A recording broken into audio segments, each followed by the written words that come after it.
Utah, give me 2. Hey, everybody, it's the Pluto Podcast. This is my version of the season right here. We're closing out the 2023 fantasy baseball season. I should be a lot happier, more excitable than that. I apologize. Round of applause to everybody who participated this year. We're closing out fantasy baseball. We will still be doing, me and Ben, doing the Prospects Power Half Hour. We'll still be doing that show in the offseason here, too, with Arizona Fall League picking up. But right now, this is about the year in review. Redraft, mainly 2023. Britton Allen, Mike Virginia, Mikey G, 2 L's, 2 Z's. Utah, here we are. Britton, we made it. And are you going to miss baseball? I am. I'm actually kind of depressed about it, to be perfectly honest. But I am looking forward to the Baseball HQ first pitch in November. So that's kind of tiding me over a little bit. But yesterday was stressful. I had some leagues that literally came down to like the very last at bats of the very last game. Oh shit! But yeah, it's been a great season, and I've thoroughly enjoyed it. And I'm glad you guys are back. Good to talk to you guys again. Talking to myself, I do it a lot sometimes when I'm not being recorded. Sometimes when I am. So I'm glad y'all are back. Good to see you guys. That's putting it mildly. Damn right. Mikey, we've been doing football here recently. We haven't talked baseball in a minute, so farewell to the baseball season. How you feeling right now? You must be excited. For you, baseball's not over at all because the Orioles are really, really good. Yeah, I'm pumped. I'm bummed the fantasy baseball season is coming to a close. I'm bummed the fantasy baseball season is coming to a close, but I am super, super excited to kind of shift gears a little bit and really focus on the O's and the playoff run. So I'm kind of like you. I had some bad luck this year with fantasy baseball, so I'm kind of moving over to the fantasy football world, and I'm going to be super, super happy about the O's in the playoffs, and hopefully we make a deep run. So. Yay! Everyone's happy, see? It was a lovely season. It was a doozy of a year. Don't forget, you guys make the show happen. So thank you for watching and listening this year. Palazzo Podcast, 2 L's, 2 Z's. You subscribed. Give me 2. You liked the videos. You liked our shows. We got 65 5-star ratings on Apple Podcasts. You know, for an independent podcast with no support from any website whatsoever, I was really thrilled to see that the other day. I hadn't checked in a long time. And they're all 5 stars. We have nothing but 5 stars. Now, I may be just saying that I probably just executed Order 66 like in Star Wars, as all the trolls are going to go into action and just give us 1-star ratings. But no, you guys like us. You really like us. So it feels good to have that. And people should know that, right, Britton? We love connecting with the people. That's what makes the show go. Without the people and the connection, it's just us talking to ourselves, and that's not fun. No, it's not fun. But, it's funny. I sent my wife has a group of friends from college. And so I think we've got about 10-star, 5-star reviews from some suburban housewives scattered across the southeast. So thank you. But we hey, look, we love all listeners, and everybody. So yeah, it's been another great season, and looking forward to keep it going. I know Mike V has got the Baltimore Orioles actually dominating their way into the playoffs. Thank you, Jesus. So that's exciting. I'm looking forward to that. Michael, I know you're a Tigers fan, but do you have any interest in the postseason, even though the Tigers aren't in it? Go Tigers. I'll check in here and there, but I honestly don't watch it as much. It's such a long grind. I'm being honest. You guys know me. I'll tell you exactly what I'm thinking. After a long fantasy baseball season of grinding like this to try to win money and play in day out, recording podcasts, doing videos, just keeping up to date on all the fab shit, I like to step away. So, yeah, my Tigers aren't involved. So, Britton, I'm saying bye-bye, bon voyage to baseball. I will pop in. I am curious about the Orioles. I actually am kind of excited because they're in there, and their story is so inspiring because they've come from nothing, and now they're everything. That's pretty exciting. I'll probably check in on that a little bit. Yeah, and it's fun too because like the thing with baseball for me in the playoff times, it's so exciting even from the very first game, and now they've added more teams. For me, it's like every pitch, every play matters, and that's just the intensity just heightens, which I think is fun. So obviously, when you have a horse in the race, it's a little bit more entertaining, I would say. But at the same time, too, like I'm pumped. It's gonna be a good postseason, I think. Yeah, and I've got some comments about Miguel Cabrera. His career coming to a close. We'll talk about that momentarily. But I want to get us going here like we always do. One last time this season. And by the way, This show is so much different than it was a year ago at this time. Neither one of these two guys were with me. It was me and Deary, and that was the show mainly. And, of course, me and Benjamin doing the Prospects Power Half Hour. That hasn't changed, and it won't change. But bringing these two guys aboard has been an absolute stellar move on my part. And I'm going to give myself a round of applause for that because I love talking baseball with Britton and Mikey. They're fun. They're entertaining. They're knowledgeable, too. They got everything to offer. There's really no... What would you say your biggest weakness is, Britton? That I drink too much red wine and start slurring at the end of every episode. I would say that's that's the shit. one. We love that, don't we? Thank you, Jesus. No, I love having you guys here, man. Seriously, it's been a real kind of reinvigoration and inspiration for the show. With Deary, he's still alive. Deary's doing well, by the way. He's out there living his best life. He's fine. He's going to be okay, and he's still okay.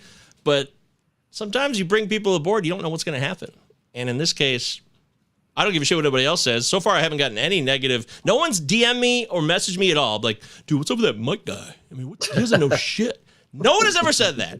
And Britton, everyone loves Britton. The more people that get to know Britton, they just love him. There's something very lovable and affable about Britton. He's a very sweet, funny Southern. He has that Chris Clegg Southern drawl a bit, but it's not exactly Clegg's. It's a little different, right? Yeah, like I said earlier, the more wine that I drink, the more y'alls that start coming out left and right. So that's a dead giveaway, as my wife points out. She's like, you just stop drinking. You're saying y'all every sentence. I'm like, duly noted. Well, I'll tell you what, man, getting into the business time here, again, thanks to these guys, it's just not the same show without you two. And I'm really excited about 2024, even though 2023 was a shit year for me as a fantasy baseball player, not so much as an analyst, because I really felt that I was paying attention. I wrote an article every week, obviously, and I don't have any doubts there. But, Mike, anything you could change this year you'd like to do over again if you could?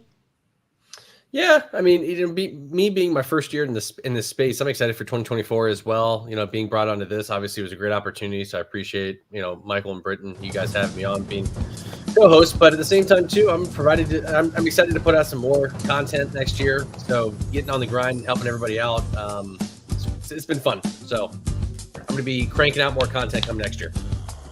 That's putting it Michael mildly. Govier says a lot of kind words from the day I met him years ago on my little podcast called Three's Magic Number. He's been the same nice guy, the same great guy, and I know Mike V and I feel the same. As we are honored to be a part of Michael Govier, because this is his podcast. We didn't invent this. Michael Govier did. So it is wonderful to be a part of the Palazzo podcast, and looking forward to the future. And I want to piggyback off that real quick. Thank you. Because before I got into the analyst space, what you see, guys, is what you get. Like, this is who he is, right? So before I got in the analyst space and I was asking him questions about fantasy baseball, he's the same guy he was when I first started engaging with him on Twitter to right now. So, dude knows his shit. Couldn't be a nicer guy. Props, MJ Govier. Thank you, Jesus. What can I say, guys? I pay these guys a lot of money to say shit like that. So thank you guys very much. People, when they become celebrities like Michael Govier has, they tend to become jerks. They're not very nice, when they're off camera, but that's not the case with Michael. He's the same straight up cool dude. So.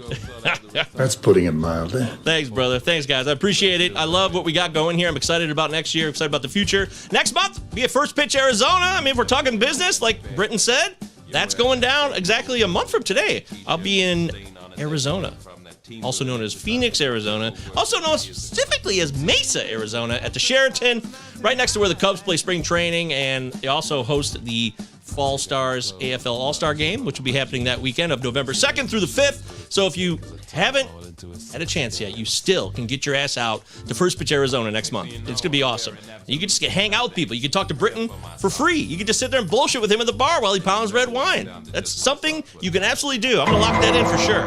And if you want to just... Yeah, all night. He just gets started at 8 p.m. That's just amateur hour. He's just heating up. He's not really getting where he's gone yet, trust me. But I'm excited about FPAS, so that's going to be a lot of fun. I can't wait to see you there if you're going to be there in person. As far as the Palazzo Podcast Invitational, which we haven't really talked about as much on some of the shows here to close the season, but we got a winner, and his name is Trevor Gobble. Congratulations, Congratulations, Trevor Gobble, whoever you are. I don't know who Trevor Gobble is, guys. I don't. I told Mike before we started the show, I remember a relief pitcher for the Royals named Jimmy Gobble, I believe. But either Trevor Gobble's a real person, or it's a pen name, or he's just very, very shy. Either way, he's the winner. He edged out Yancey Eaton just barely for the overall title. So congratulations to Mr. Trevor Gobble. Make sure you come up. Make yourself known.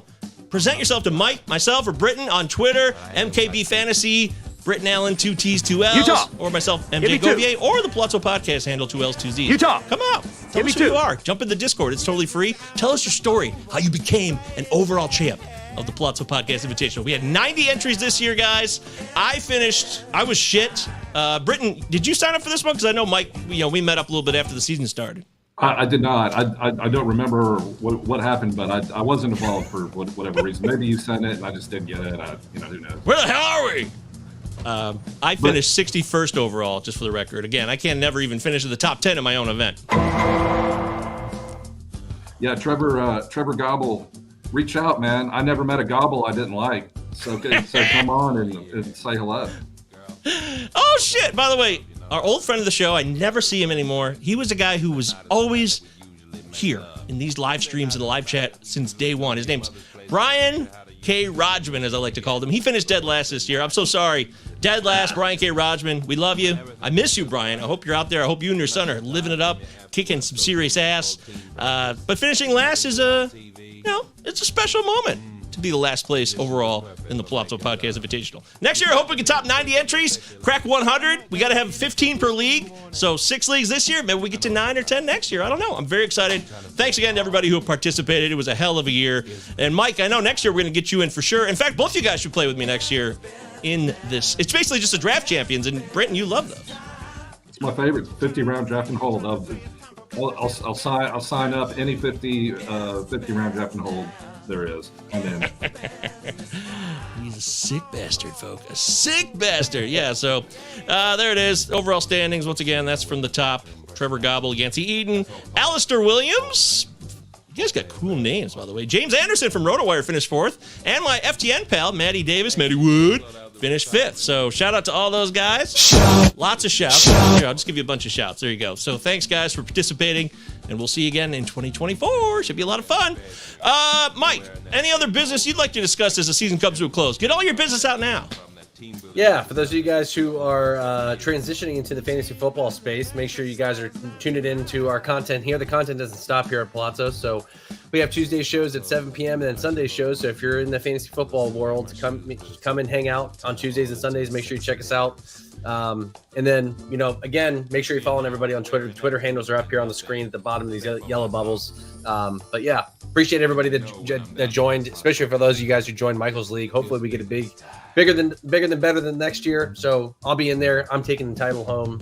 So Mr. Gobble, I'm coming for that trophy, buddy. Genius, genius, genius. Britton, what about you? I mean, you're with us here now, full-fledged. You started doing, not really by chance. It just kind of happened. You've been doing your little 15-minute bits here on the Palazzo the last couple weeks, and I really dug them. I liked them. I think you should keep doing them, even if you're doing them outside of our show.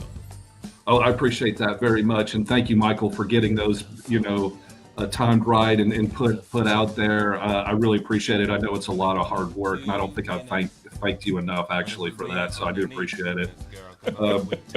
I do want to give one shout out. Thank you, Jesus. One shout out real quick to a gentleman by the name of Matthew Martingale.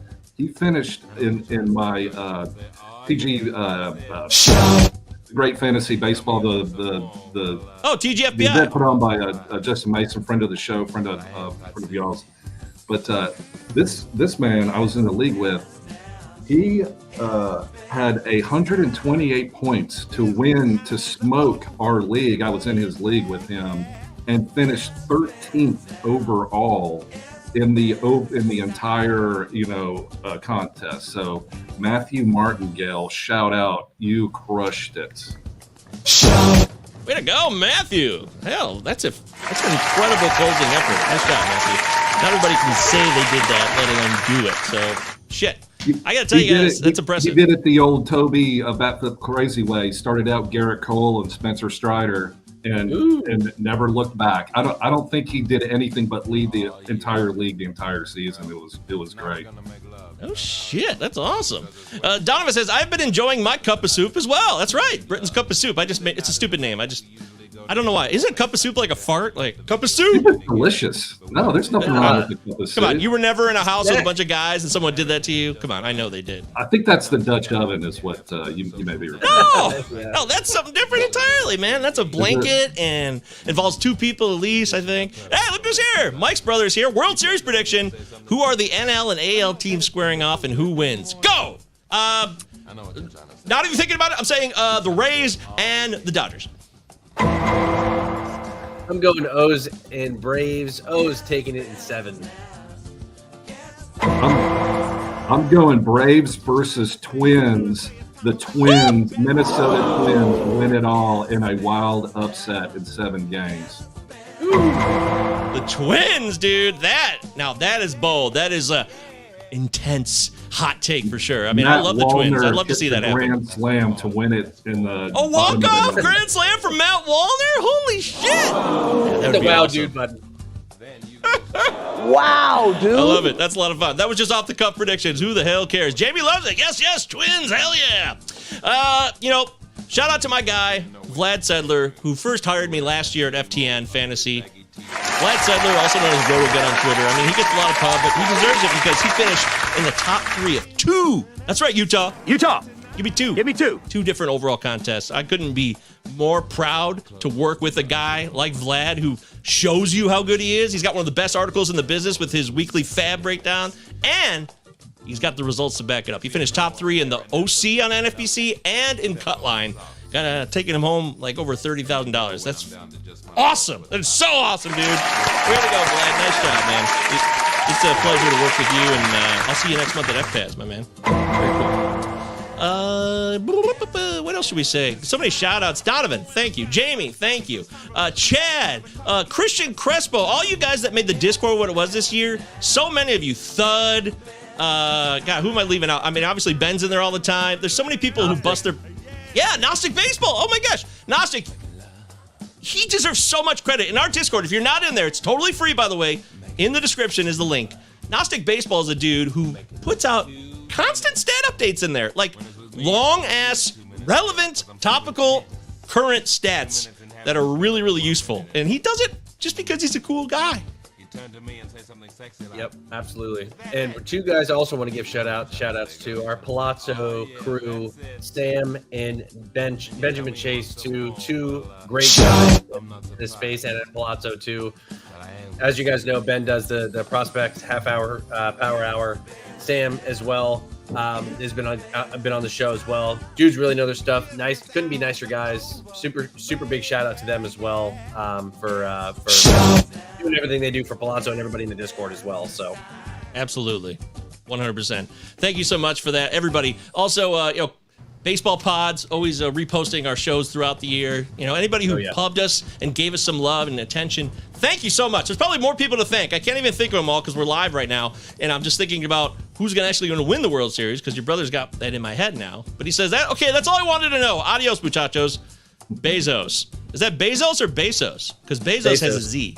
It's kisses in Spanish. Oh! 2 weeks. No shit, I didn't know that. Okay, wow. Well, I got to learn Spanish then. We're going to get out in your face and point out your faults. Well, it's not a fault so much. I just don't know it as well as I used to. I used to know Spanish really fluently, and it's all gone now. All right, then, everybody else, I covered that. The Patreon, we had 1 person sign up this year. Yes! 1 patron, thank you! So that means we at least gained ground for the baseball season. Thank you for everybody who stuck around, though, because that was the 16 other people who never left. Thank you, patrons. Thank you so much. Starts at $3. We're doing football content. Me and Mark are going to have football rankings tomorrow. There's more to come on there. Check out patreon.com/Palazzo Podcast 2 L's 2. Utah. Give me 2. Groove and Govier. I hope you enjoyed that this year. FTNFantasy.com. We got a really good crew there. Come back for 2024. Eric Cross, me, Matty Wood, Vlad Sedler. We got Adam, and we got and Todd. We got a sweet crew. Okay, FTN Fantasy's place to be. All-star crew. Yeah, it's an all-star crew, and we're on the quest to 1,000 subs on YouTube. We've made progress this year. When we started this season, I think we were at like 302. And now we're up at like 570. So that's big progress. Again, for an independent podcast with no support from any type of ads or marketing company whatsoever. So thank you guys for subbing. Let's keep it rolling. Keep subbing, okay? And keep the reviews coming. Thank you so much for the support. I can't tell you, this is the completion of the 4th year of this show. And when we see gains slowly but surely, it really keeps me going. I don't do this just to get gains or to get notoriety. I do it because I love doing it. I think I put out a pretty good product. I think we do. I love talking baseball. I love playing fantasy baseball. So it's not about money at all. It's about the passion and excitement and the competitive spirit. There's a lot of competition out there. So just know that. And I thank you all so much, all the way from the bottom of my big ass gut. Appreciate it. All right, let's cut the crap. Let's get into leading off for the final time in 2023. Hit it.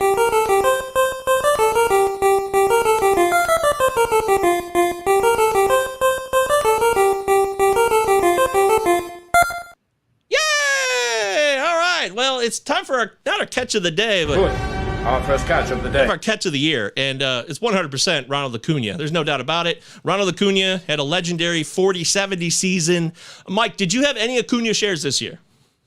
No, I did not. The one time that I did have the first overall pick, I chose Trey Turner, which I've been known in this show multiple times. So I just want to go on record of saying that. But hey, I'm never going to make that mistake again so long as we're running Acuna. What about you, Britton?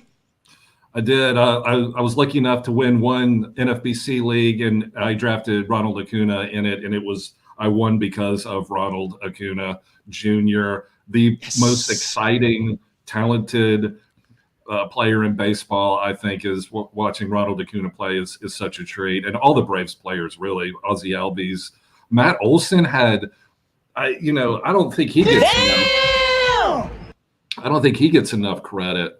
He's like a $46, return on investment based on his not only batting average but home runs. But I digress. Yes, Ronald Acuna is awesome, and he won a lot of people some money this year. Yes, he did. I saw a lot of people posting their preseason props for Matt Olson to lead baseball in home runs, and they cashed in at like plus 2,800, plus 1,900. So some really good returns, which I thought was kind of strange because Matt Olson is a pure power hitter. So I thought the odds would be a little bit lower. So congratulations, those people got in early on that one. He had a 50 home run season. Again, that's another season where we have another 50 plus home run hitter. It's pretty wild. Also, the baseball, by the way, real quick, it seems like we had less tampering with the baseball now. Like, I haven't had as much conversations this year about the ball. Seems like it's different this month versus 2 months ago. It kind of seems like we leveled out this year. What do you guys think of that? Yeah, Britton and I talked about it on a previous pod. I think you were out of town, Michael. We were talking about the state of starting pitching, because for me, I think starting pitching was just so up and down all season long, except for a handful of guys that you were probably drafting in the first round, like Cole and Strider. But I feel like there was a lot. I feel like there was a lot of offense this year, which is fun to see. But it's going to be interesting to see how these drafts play out next year. And I know I haven't even started looking or doing any type of draft prep for fantasy baseball, because I'm in football mode now. But it's going to be so interesting to see where some of these guys go. These starting pitching, starting pitchers, especially these aces. So it's funny you bring that up, Britton. I know we talked about it in a previous pod. You still feel that way? Yeah, 100%. I've kind of changed my tune. Like this, the past couple of years, I draft, and this is typically draft in whole leagues. I draft hitter, closer, hitter, and then look for a Max Fried type ace. Yeah, a young 27, 28, high end, great pitcher that's kind of undervalued, but still like an ace in like the 5th round, and then just build it out from there.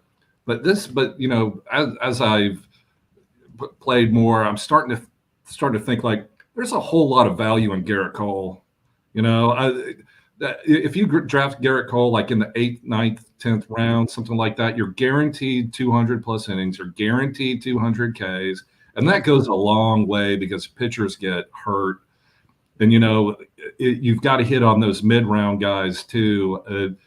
Pitching is so volatile that I'm starting to come around to the thinking, I don't need Vladimir Guerrero Jr. at the 12th pick. I need like a ace stud. So it also kind of depends on where you're picking. Obviously, if you're 1, 2, 3, 4, 5, you want those power, speed bats. But when you get to the back end, I'm starting to think like, yeah, I'm going to seriously change my strategy, I think. I want all of you bums out of here. Yeah, I think you're right, dude. Garrett Cole's been a popular, consistent top pick for a reason for a lot of quality teams. Maybe he set expectations a little too high when he was in Houston, but he's still one of the best pitchers of baseball. So I don't know what people, he didn't strike out 324 guys. Okay, so what? But it's so boring. I don't want to draft a pitcher in the first round. But if you don't get that, wrong. But if you don't get that, you want Billy Witt, you want Corbin Carroll, you want Ronald Acuna, obviously. But when you start getting into, 6, 7, 8, 9, I think it's time to start getting those elite pitchers, and then, have that anchor. I'm starting to come around on that. But what's going to happen, Mike? I'm not going to do it. There's no way I'm going to draft a pitcher in the first round. I don't want a pitcher in the first round. They're boring. They play once a week. Who cares? I was like, oh, I'll just get Cole. I'm thinking I'll just get Cole Reagans later. It's all good. Right. Yeah, dude, I hear you. I mean, the other catch of the day for this year has to be the steals, too. So you talk about taking hitters at the top. Steals clearly jumped up this year. I mean, we had a 40-70 season, right? We had Estuary Ruiz, who did nothing but steal 70 bases, right? That's huge. But if stolen bases are more plentiful across the board, I mean, Freddie Freeman cracked 20, right? So just because the guys who steal more will steal more, that doesn't mean they're any more valuable if steals are available across the board. You get what I'm saying here, Mike? That's correct. Yeah, I totally agree with that take. If everyone's doing it now, it just kind of waters it down a little bit. You don't have to reach for these guys as steal specialists or anything like that. You can get a lot of these guys. Everyone's going to be stealing bases now, and their mothers. So, oh yeah, and some of those moms could steal. Man, they are fast. Woo! But if you look at this year's steals leaders and how it compares when you think about the preseason and draft season and how that all worked out. I mean, let's take a look at it real quick here. And you tell me, does it matter? Is it a focal point that we should be locking in on Trey Turner, even though he had a down year by his standards this season? I mean, look at this. Ronald Acuna, obviously, he was a top pick. Corbin Carroll was a top pick. So was Bobby Witt. C.J. Abrams, 47 steals, not so much a top pick. He's going to be more popular next year. And I'm not so sure about that, by the way. He still can't hit the ball very hard, but maybe that doesn't matter when you're stealing 40 bases. And Nico Horner, not a top pick. Hyesung Kim, one of the highlights of the year, really. I mean, he exploded this year. 17 home runs, 38 steals, and he was a real solid, consistent bat throughout most of the season until maybe the last month. So, yeah. Where's Willie Castro on this list? He had 32 steals. Is this like qualified hitters or something? Oh, yeah, here we go. You're right. You're right. See, this is what happens when you go on Fangraphs. You don't hit qualified or unqualified, then you're going to get some people cut out. But if we put it to 0 ABs, I think your old pal Willie's going to show up. Yep, there he is. 33 steals. 2 eyes. What up, Big Willie? Utah. Give me 2. So that also adds Ellie De La Cruz. He was half a season, a little more than half a season, stole 35 bases, also struck out 34%. Woo! But yeah, a lot of these guys for steals are not top guys. Lindors are mixed in, but then your Bryson Stotts and your Wander Josh Franco. Lowe stole 32. Your guy, your boy. My boy. That is wild, Mike B. Yeah. Anyways, just thinking about steals and how it's going to play out next year. Just remember, if steals are more available for one guy, they're going to be universally available across the board. So you don't maybe have to reach for that. Chris is here. Scooble will be drafted as a top blank SP in 2024. What up, Chris? Good to have you here. Chris, I think Scooble, and I know that Britton was actually talking about this on the Palazzo podcast last week or the week before. Yeah. One of my 3 breakout pitchers or top targets next year. I think he's a top 20 starting pitcher. Mm-hmm. That was my vote too. I was going to say top 20 as well. I loved him this year. I know a lot of people were kind of iffy on him when he was coming back from injury too, but man, he showed out and he looks to be like the real deal. So he's going to be a staple, a part of that Tigers team as they look to climb up in Central. So. Woohoo! I'm going top 13. Baker's dozen, gentlemen. Go Tigers. 32% K rate. You know who does that? Like Edwin Diaz last year. Like that's who does that. This guy is amazing. Tarek Skubal is definitely dude. Keep your eye on if you draft, 1, 2, 3, 4, 5, like we were talking, one of those elite hitters. Make sure you target Tarek Skubal later because this could be a 200K dude. with a full year under his belt. And the Tigers are getting better. Spencer Torkelson, breakout, bust out year. What do you want from this guy? He's going to do it. Javier Baez may or may not be on the bench for the final years of his contract. I don't know. We can only hope. We can only hope. Trash! It's actually a good time to bring up Miggy real quick here. So Miguel Cabrera retires. He's one of the greatest hitters that ever lived. You look at some of the numbers he had. I saw he was on the list with just, I think, was it Willie Mays and Hank Aaron as the only guys to have 3,000 hits, 500 home runs, something else, 300 average. Yeah. Miguel Cabrera was the best player in baseball until Mike Trout came along. Like Mike Trout, when Mike Trout showed up in his super duper prime, he kind of usurped that title. But Miguel Cabrera was as good as any hitter ever was. And the only problem, and people have to remember the past. People hate doing that. Everybody's living in the now right now. We're all focused on this moment. Give that man his due. Tribute to Miguel Cabrera. He's a legend. He's a first ballot Hall of Famer. He was an incredible hitter, okay? But for Tigers fans, we had to live it every day, okay? You who jump in and you just jump on Twitter for the weekend farewell to Miggy, and you're like, oh my God, look at these stats. What a legend. You didn't sit there day in and day out through the last 7 years. 7 years of trash from Miguel Cabrera. That's putting it mildly. Yes, he has a bad knee, but he really tarnished his legacy with these last 7 years. And it's a tribute to how good he was that despite these last 7 years of trash, his numbers still look so incredible. But for every Tigers fan who was with him, I was there. Playoff games, ALCS, losing to the Rangers, losing the World Series. I was so into this team. The Tigers team that, I'd only heard stories about the 84 Tigers when I was a little kid because I was 4 years old at the time. I don't really remember that at all. So this was my chance to really connect with the Tigers team for my generation. And I love that. I love Miguel Cabrera. He was as big a part of that as anybody else was. Justin Verlander, Miguel Cabrera, they led the way. They were the legends. But the last 7 years, he's just fallen off the face of the earth. And if he had a bad knee, well, then this comes down to somebody signed him to a contract that was long. Yes, they signed him to a mega contract, and everybody wants their money. And of course, he wants to get to 3,000 hits. I can't blame him. But you didn't jump in with us day in and day out. You just jumped in at the end and said, oh, what a trip this was. This was awesome. But you weren't there during the grind when we showed up for our Airbnb and it was covered with moths and cockroaches and there was bed bugs and we had to get a new one and it was a super big pain in the ass. And then finally, by the time we got to the mansion that we wanted to, get to originally, then it was cool. But it was all that hurt and pain and bullshit we went through prior to that to get to this wonderful Airbnb. So there's so many other analogies I can give you guys. I'm not here to rip on Miguel Cabrera. The guy is a first ballot Hall of Famer who I loved. He was my favorite player. I always was. But 7 years of bad Tigers teams and just not being in shape either. Like, he didn't look like he did himself any favors physically over these last few years. If you have a really bad knee, you really don't want to be kind of out of shape and overweight. If anything, you want to try to trim down. And I'm no position to tell anybody how to live their life when it comes to being in shape. I'm a fat ass right now, no doubt about it. But I'm not Miguel Cabrera, and I'm not getting paid all the money he was, and I didn't have a legacy on the line that I wanted to preserve. So I can say whatever I want. I loved him when he was doing his thing. I love him as a Tiger. I'm glad he'll always be a part of the organization. But he wasn't media friendly. Yes, he didn't speak English, but he was here 20 years. You'd think maybe, I'm not saying he has to speak English, but if you're going to be in a country where we speak English in Detroit mainly as a language, right? It's not saying that we don't have Spanish speaking people, because of course we do. But it's just all these little things that add up when you're day-to-day Tiger fan that other people don't know about, okay? If he wants to be surly with the media, that's his right. If he doesn't want to talk to people, that's his right, okay? And I actually admired him for being the guy he was, going through his alcohol troubles and, getting better and trying to overcome that and being honest about that. And when the Tigers won the pennant and he didn't participate at, all the booze and shit that was being poured on everybody, that was commendable. And I respect the shit out of him for stuff like that. But it's the whole story, okay? It's not just now at the end and the final numbers. It's the lived experience as a fan. And don't forget that.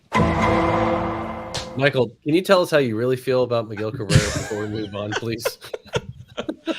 Oh my God. Michael, don't hold it in. Just let it go. Hot button, man. Hot button.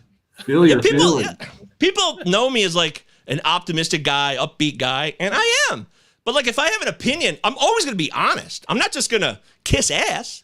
Yeah. So I know when I said that on Twitter last week, people were like, "Oh, I'm surprised to hear you say, I kind of was like, I was tired of Miguel's act, and people were like, "Oh, I'm surprised to hear you say that." I'm like, well, I'm a fan too. So when you put on your fan hat and your analyst hat and you're playing fantasy baseball and you're just being a Tigers fan, yada yada yada yada, it's a whole thing. So I wish him the best, and I'm glad that he'll always be a part of the organization. And it's just going to be so close to a title, didn't get there, but I don't blame him for that at all. Anyways, we'll move on from that. I just wanted to try to paint the entire picture, and I don't even know if I did a good job of doing that, but just remember that there's a whole story to tell.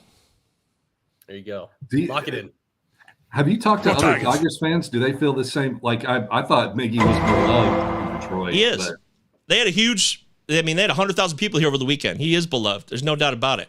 But I've had conversations with other people around here that feel the way I do, and it's frustrating to see how it ended. But we love him. I mean, he's a first ballot Hall of Famer, bar none. Nobody debates that. It's just that when you live it over the last 7 years, it just changes your perspective a little bit. Instead of jumping in. You had Miggy fatigue, playing simple. You're tired of it. Yeah, it's a long ass contract. Yeah, he overstayed his welcome. That's it. Yeah. So in the end, I just don't forget everything. I see the big picture, and I love that he gave so much to the city. And my friend Rogelio Castillo, who he writes with my guys over there at Motor City Bengals, and he does the Tigers minor league report. Rogelio's a great guy, born and raised. He's a Cuban descent as well, and he talked about how Miguel Cabrera, he wrote an article. In fact, I'll try to post it in this chat. He talked about Miguel Cabrera gave so much to the community here, and he created a scholarship fund for a lot of people to get to go to college who maybe wouldn't get the chance. So there's great things that Miguel Cabrera did. Just there's a whole tale to be told there. That's all. So anyways, this is not the Miguel Cabrera show. I just wanted to get that off my chest because it had been brewing up. So I think I did that. Great job. Good job, Mike. Moving forward. All right.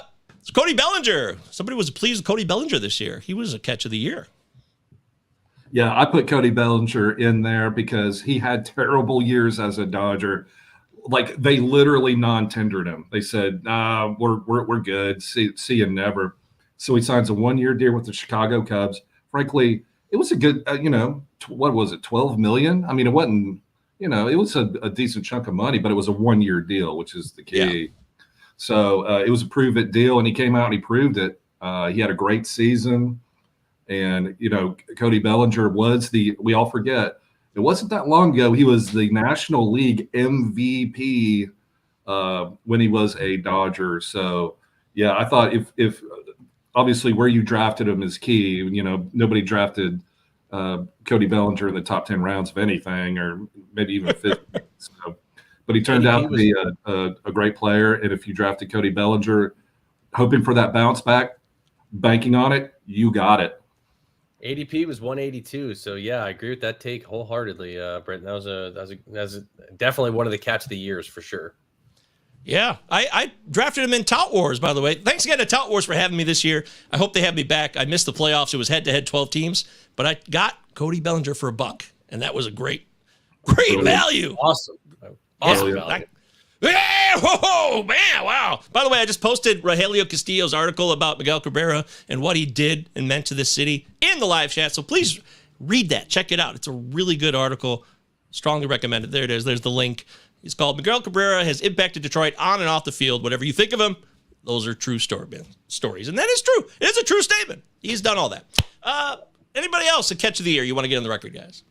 Yeah, I want to go on record as saying a couple guys. We already talked about Ha-Seong Kim and CJ Abrams. I think those guys were great adds to anybody's team, especially with the year that CJ Abrams had, the prospect pedigree he had, and the Juan Soto deal. Like, it's good to see him come into fruition there a little bit and come into his own. Still not making hard contact, but he's a guy I like targeting in the later rounds next year, maybe even the middle rounds. But Britton, we talked about our boy Nolan Jones had a really, really strong finish to the season. I was really happy to see Nolan Jones with the Rockies produce. If you followed me on Twitter, and I know I'm new to the space, if you followed me from day one, I was in on Josh Lowe, and I'm so glad to see him produce. I was beating the drum for him all year long, and I know it was kind of touch and go there towards he had I think it was right around the time he had a family matter that he left and came back and struggled. And then another guy I want to talk about real quick, Marcell Ozuna cranking 40 home runs. Like, that's got to be one of the comeback players of the year. I know he plays in a loaded lineup with Yeah, it blows my mind. Did anybody think Ozuna would be hitting 40 home runs by the end of the year? Like I thought he was going to be in jail. Yeah, exactly. Right? Yes, exactly. Yeah. I mean, what the fuck? And then Spencer Steer, Michael, I know you talked about him way earlier in the year too, so shout out there. Spencer Steer was a great value add for anybody that took him, and all the playing time concerns when all these young guys came up were gone. The guy just was impossible to take out of the lineup. He was great. Yes, Spencer Steer was so awesome this year. That's that. I'm so proud of Spencer Steer. That's one of the highlights for my season. Absolutely. I love Steer coming into the year. He showed us a little bit of what he could do at the end of 2022, and his hitter's eye, his command of the strike zone as a hitter. He's got it already right off the bat. And you see that in a rookie season to do what Steer's done this year. That's a legit pro, right? Like a pro's pro. Oh, Josh Lowe, MVP. Yes, of course. Yeah. Can't trust it. I don't know. Yeah, I mean, he had a nice. It was nice to see Josh Lowe produce this year. I'll say that. But MVP, slow your roll now. Okay, take it easy. But yeah, I'm really pleased for Spencer Steer. That was awesome. So we came up with this little bit here for the end of the season. Utah. 2 L's. Give me 2. 2 Z's. Palazzo Podcast. That's us. Subscribe, like us, all that stuff. You know the drill. MKB Fantasy. Britton Allen, 2 L's, 2 T's. Utah. MJ Govier. Give me 2. And give me 2. So give me 2 players that we were right about this year. Who wants to go first? Mike V, you go first. All right. 2 guys. I actually am going to cheat here a little bit because I do have a couple guys. Josh Lowe, obviously, we already talked about, right? So I'm not even going to throw him in there. I was high on Josh Lowe coming in this season. I'm glad that he was able to produce. By the way, if you haven't checked out Michael Govier's Josh Lowe song on the Palazzo Podcast YouTube, make sure you check that out. Highly entertaining. Got a shit ton of views. It was blown up on Twitter. It's awesome. Make sure you guys check that out. That was a highlight. You're right. That was fun. Yeah, one of my bold predictions going into the year, and I went back and checked the tapes. I said SG would steal 60 plus. He stole 67. I was glad to see that, so I was right on that one. And nice. While he's not going to win MVP, one of my bold predictions was Matt Olson would win MVP. He might get some votes. So, but I was all in on Matt Olson. People were taking Vladdy. I was waiting rounds later and taking Matt Olson. I was really happy that he produced. It was good to see. So those are some of the guys that I was right on. But kick it to you, Britton. Who are the guys you were right on this year? All right. My players aren't as exciting as Mike V's, but Dean Kramer, or is it Kramer or Kramer, Mike? I don't know. Kramer. But he's got 13 wins, and he's been surprisingly great, solid down the stretch. He was a unheralded part of the Baltimore Orioles pitching stuff, but he's been really good. And they traded for him, the Orioles and the Dodgers. He's been really solid. I really like Dean Kramer as like a good, pitcher you can get in the later rounds on a good team, which is really important. But we've talked about Ha-Seong Kim. He came over, 2 or 3 years ago for the San Diego Padres. He has improved every single year. He was one of the best players I want to say KBO, but it could be Japan. But he was one of the best players international. He came over and has steadily improved home runs and stolen bases. And this year, he has gotten 37 stolen bases, and I think 15 plus home runs. I love right in front of you, buddy. 17-38. 17-38. Thank you. I'm sorry, I'm not looking at it, but I can't bring it up on the computer. Okay. But yeah, Ha-Seong Kim is a great player. I think it's the San Diego Padres. He's going to be there, but we'll see how the roster turns out. But my number one guy was, I call him the Spice Rack. We're talking Chase McCormick, baby. Give me that McCormick Montreal steak shake. It's got garlic, it's got salt, it's got pepper. Chase McCormick. He's an outfielder for the Houston Astros. Is it Chase or Chaz? Is it Chaz? Because I call him Chaz. Is it? My bad. Yeah. Oh, it's a great name. Chaz is such a weird name. Confusing. Like, what's your name, dude? I'm going to call him Spice Rack. I was like, you got to get your McCormick spices all racked up. I'll lock that in. I like it.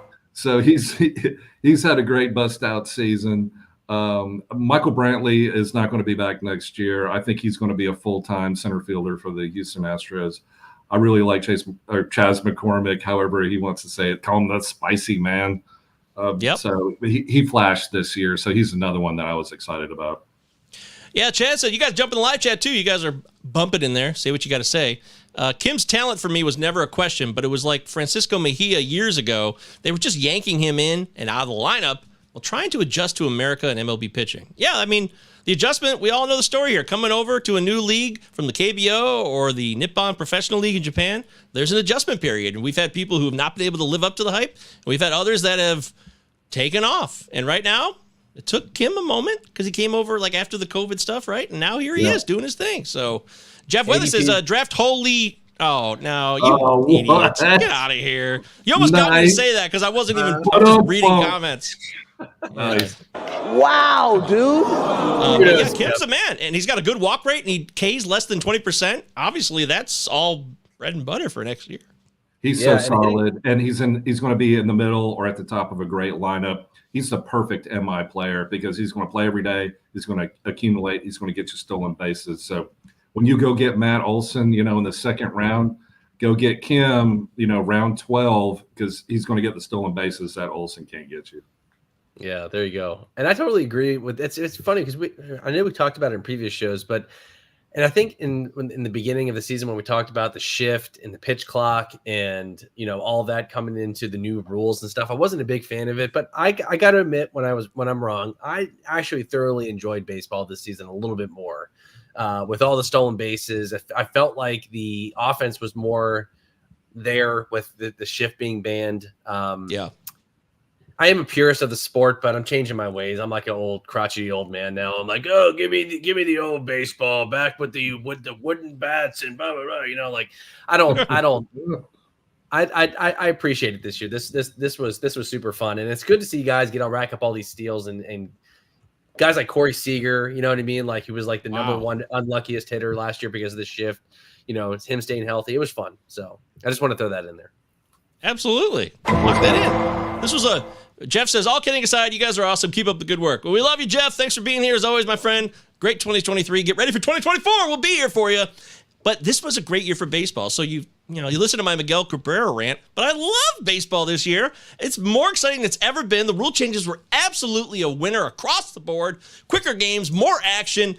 All types of players are involved again. The Juan Pierres of the world, right? They could thrive in this environment. So we got hitters, singles hitters, power sluggers, guys cranking 50 dongs like Olson. And we got Luis Arias doing his thing, winning batting titles. By the way, Luis Arias, batting title winner in the AL and the NL. That's a big deal, right? Yeah, congratulations. And the Miami Marlins making the playoffs for the first time. And who remembers when? Kim A. Give her full credit, man. Finally got a woman GM in the sport, and she gets the Marlins to the playoffs. Awesome. Yeah. Congratulations to her. But just to, Mike, go back to what you were saying. It's like, I agree. Baseball's never been better. It's never been better. The games are faster. Things are moving, still in bases. There's more action, and they're calling up the young kids. Yes. They're not holding them back old school, like, oh, Super 2. Like, yeah, whatever. Come on, bring them up. That's what fuels excitement is the young, superstars coming up, because there's always going to be a new crop. And that's what was so fun about like the Arizona Fall League and prospects and stuff like that. Because, last year I went to Arizona and Nolvi Marte and Matt McClain they were out there. All these young, superstars are there. So baseball's bringing them up and letting them play. Please. Right. Hell yeah. I'm so glad you brought that up because I 100% agree with you on that, Britton. I'm a prospect head. I love prospects. I love the young guys, right? It's so much fun to see all these guys come up and play and just, again, some of them struggled, some of them hit, some of them didn't, but it's fun to get these guys like Ellie De La Cruz. And then throughout the whole year, it's like an injectment of it and incitement. You just get injected with this shit, right? Throughout oh shit, Ellie's coming up. Oh, now, Heston Kjerstad's coming up or whoever, right? And these guys come up and they obviously are great for fantasy baseball, but it's actually great for the sport as well, especially for teams that are not, going to be in the playoffs or not in contention. You get to see the future quicker, which is cool. So I'm glad that happened. All right, you're on a roll tonight, boys. I love it here. Live at the Palazzo Podcast is the end of 2023 season review. What we got right? Utah. 2 L's, 2 Z's. Give me what we two. got wrong? We never got that wrong. 2 L's, 2 Z's is always right. Britton Allen, Mikey V, Mikey G. Also, we had the quick response from Chris here about Christian Walker. Had a great year. 33 dongs, 11 steals with a 128 OPS plus. He was slept on, and that was a great value at first base. A guy that you could get later in the draft who was he started out slow. I remember writing about him back in May. Like, is he hurt? And as soon as I said that, a week later, he took off, and he never looked back. Christian Walker, congratulations. Great value. He's hit over 30 home runs this season and last season. And the season before that, he hit like 29. So, if you're into arbitrary cutoffs or whatever. But, yeah, Christian Sound Walker. Money wants to know about your Gladiator, Britton. Gladiator is a new format this year in NFBC, for those that don't know. That is a great question, Sound Money. Let's talk about this for a second. The worst Gladiator draft in the history of Gladiator draft was performed by me. I finished dead last dude. in the Gladiator League. I think we No. drafted in like November or something. And not to downplay it or anything. Excuses. I did a bad job. There's no sugarcoating it. I'm in dead last. Not So the only am I Gladiator in is no moves, right? You're just stuck with the team you draft. zero- That's yeah, it. exactly. Like you draft, there's no bench, there's no moves. You draft who you draft, and if they get injured, tough. And which is I like that. It's cutthroat. Everybody's in the same boat. We all know the deal. I drafted Frankie Montas. Oof. 0.0, which actually might be considered a good thing compared to some of the pitchers I drafted, which were negative WAR somehow. But I hate to admit it, but I slept on one pick, and it auto drafted for me. So my utility for the entire year was Shea Langoliers. Can you imagine drafting a catcher at the utility in a Gladiator draft? I mean, like Old Yeller, somebody take me outside the shed and just, put it into it. It was the worst Gladiator draft ever. I don't know who Sound Money is, but yeah, exactly. That's Bob Dole in our Discord, is it? which also Yeah, gives you well, no clue to who he is. But Well, yeah, exactly. That Gladiator draft couldn't have gone worse.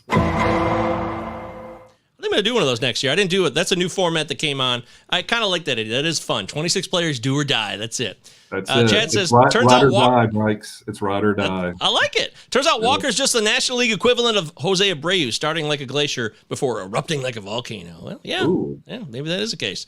Sounds like Billy Shakespeare writing some poetic stuff over there. Poetic hustlers. For me, I guess, I won one league. Of all 21 leagues I was in this year, I won one of them. And that was the last draft I did for opening day for this. I was asked by FTN to represent, me and Eric Cross, actually, both represented FTN for a Better Sports Network, what I thought would be a mock draft, but it turns out it wasn't just a mock draft. It was a whole season, too. So I thought I was mocking, but we had to play the season out, and I won that one. And why? Because of guys that I like this year, like Kerry Carpenter. I didn't draft Kerry Carpenter everywhere of my Tigers. Kerry Carpenter was awesome this year, but I was big enough into Carpenter as a flyer later on that he helped me out on a lot of teams. So thank you, Kerry Carpenter. My faith in you was reserved. I already mentioned Spencer Steer because Mike brought him up. Also, Luis Robert, although Luis Robert, he still struck out, I think, almost 28, 29% of the time this year, right? But everything else outside of batting average, obviously, because he didn't make enough contact. He might fly under the radar a little bit. No one understands how good a season he had. You think top so? 5 home runs. But he's such a highly touted prospect that it's hard for. I'd be surprised if his season flew under the radar just because of his I think fame. the White Sox were such a disaster. Like nobody paid any attention to any of the players in those teams. They were terrible. Yeah, That's fair. And the reliever I got, Alexis Diaz. I drafted him a lot. I got him as a reliever you could take around like pick 110 to 140, and he was outstanding this year. So thank you, Alexis Diaz. You made me look really smart as like a guy who knows what he's doing when it comes to relief pitchers. I don't always know that, but my policy of never taking a reliever in the top 100, it paid off in that respect with Diaz. But if you drafted Edwin Diaz this year, that did not work out, obviously. But you can't Nothing you can do about that. Patella tendon, it's hell on earth. But yeah, that's pretty much it. I want to give him credit. And that for a starting pitcher that was awesome this year that I was right about, that's where it gets really tough for me because I just did not do very well in that department. Maybe I need to take a look at myself because I drafted Logan Webb a lot. Logan Webb had 200 strikeouts, 3.23 ERA, 106 WHIP. It's not like Logan Webb had a shit season, so I guess I can go with Logan Webb. But Logan Webb was great. I had him in almost all my leagues. I love Logan Webb as a. Oh, you did. Yeah. This is what I'd rather mention. This other guy, Zach Eflin. Zach Eflin. I was right about you this year, and you were even better than I thought you would be this year. The Rays know what they're doing. They signed him to their most expensive free agent deal ever in the offseason, like 3 years, $40 million, something like that. That's big money for the Rays. And Eflin has a ERA. I don't know what his last start did, but he was at like 3.44 ERA, but he had a Sierra or a FIP that was under 3. So that means he was even better than he was this season. Zach Eflin, thank you for making me look smart in a season that was a real downer.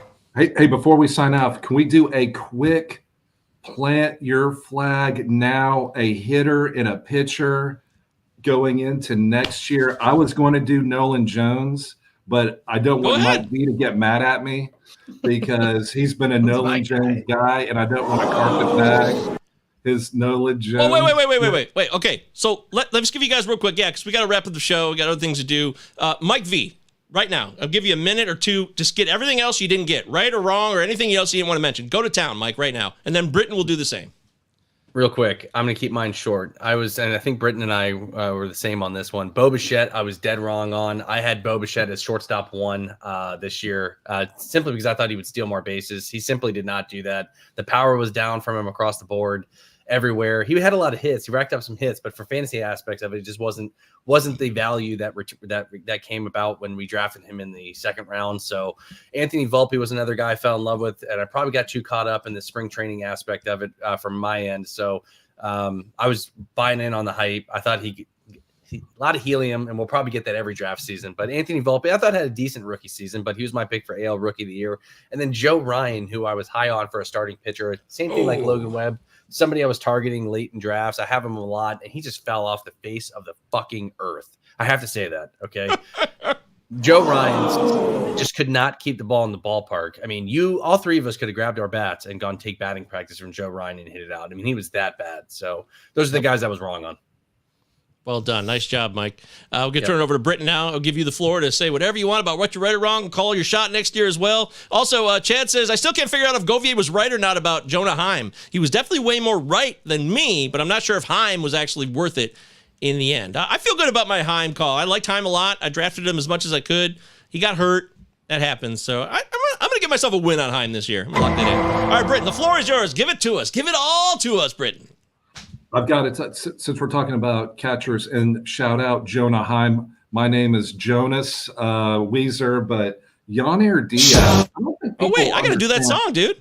Why didn't you tell me to do that song? That's a great idea. Damn it. I'm going to write that down. No, I didn't know y'all were Weezer guys. I thought are you kidding me? The Blue Album was one of the best album of the 90s, man. I barred none. I love, hit me up on Weezer, the Blue Album anytime you want. But Only in dreams. Say it ain't so. I love that song, but Yonir Diaz, I don't think people understand how good a hitter he is because he's a backup catcher. Martin Maldonado is the Houston's catcher because he's a veteran. He's great. He handles the pitching stuff, but Yonir Diaz is the future. And next year, I think Martin Maldonado is in the last year of his contract. They'll probably keep him, I would guess, but it doesn't matter because Yonir Diaz can still DH. He can play first in a pinch. He is first base eligible in Auto-New. So he had 23 home runs in limited action, a 282 batting average. It's kind of like everything we wanted Alejandro Kirk to be. Yonir Diaz is, and he's on the Astros, and there's a chance he may be the full-time catcher if they let Maldonado walk and then promote Corey Lee to the backup catcher who they traded for mid-season. So looking at expected batting average by Baseball HQ, he's top 10 with the likes of Acuna, Freeman, Betts, like all the best hitters. Yonir Diaz is in those metrics. He's a good hitter. So keep your eye on him for next year for the Houston Astros. Nice. Lock me in there, my friend. Great job. Jonathan India, it fell apart. I thought Jonathan India would have his season this year. He got hurt, though. He got the heel injury, and even before the heel injury, he was not where I wanted him to be. I thought we were looking at a 25 guy with a near 400 OBP this year. That was a failure. Also, Trevor Rogers got hurt. He never did anything this year. I drafted him heavily. That was a failure. I will give myself credit. Ryan Noda of the Oakland A's, he was a Rule 5 from the Dodgers. He stayed on the roster the whole year for the A's. He's great for OBP leagues. He's only going to be better next year. A lot of at-bats and opportunities for plate appearances and walks. OBP stud next year, Ryan Noda, locking that in. And Starling Marte, that was a mistake. I thought he was healthy, and I don't know what happened with the Mets here, right? I mean, the Mets kind of fell apart. I feel like Marte was part mental and part physical. We'll never know exactly what it was, but there's no doubt that he was a lost cause this year, and I got that one wrong. It was a mistake. So many other mistakes, but, I'm just trying to wear the ones that were obvious. And, I think about why I made the choices I did. They were for a solid reason. I didn't just do them for the hell of it, right? So I think I can look back and say, it's okay. Mistakes were made. Learn the lessons this year. Get motivated for 2024. I wrote down some names that we discussed on the Palazzo podcast, the Mikes and myself. These are players that we tuned up. Tanner Bybee. That guy is a legit ace. Yep. That's one of the players we talked up. Gavin Williams. Yes. That's another one we talked up. Ryan Pepio, a.k.a. the Piss Missile. Watch out for that urine-stained mattress. And Kyle Bradish. Shout out Mike V. in the Baltimore Orioles. Kyle Bradish would be a top 15 pitcher drafted. He won't be, because for whatever reason, his name's Kyle, and I don't think people like Kyles, and they get him confused with Kyle Gibson or something. I'm like, screw that. Kyle Bradish is a legit ace. He's coming into his own next year. But these are all guys that we talked about on the Palazzo podcast. I want to stake my flag into these names for prospects. I want to give you guys a couple prospects, and we saw a couple of flashes of these guys for this year. But I want to go on record. I will be having heavy shares of Evan Carter of the Texas Rangers next year. Great, love him. He was one of my favorite prospects coming into the year. I'm so glad we got to see a flash of him. So I love him. I'm trying to think of the other guy I had before we head off here. Love obviously Gunnar Henderson next year as an O, but at the same time too, I think he's a great pick. Another guy we talked about in this, and shout out Michael Govier, Justin Steele for the Chicago Cubs. Really came into his own. Yeah. Was really happy to see him produce, and I'm probably have a lot of shares of him as well. Obviously, we talked about it enough. I love Nolan Jones coming into next year as well, so I'll have some shares there. I'm trying to think of the other prospect that we talked about. I can't remember who it was now. Who was it? Can't remember. Matt McClain? No. Oh, I loved him too. That was another Michael Govier shout out there. Michael Govier was in on Matt McClain before everybody else. You heard it here first. Lock it I don't know about that. Yeah, okay. Well, okay. But yeah, there's some of those guys that I will have heavy shares of. I love Evan Carter for next year, though.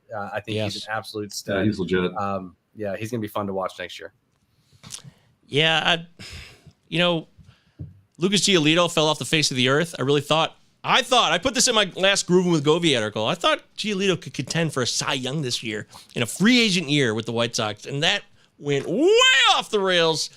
Lucas Giolito was on multiple teams this year. That was a big loss. I really thought he had it, but it turns out if you look at the trajectory of Lucas Giolito's career, you will see a guy who came on the scene, was still walking people, and then the walks just kept getting worse and worse after the 2019 breakout.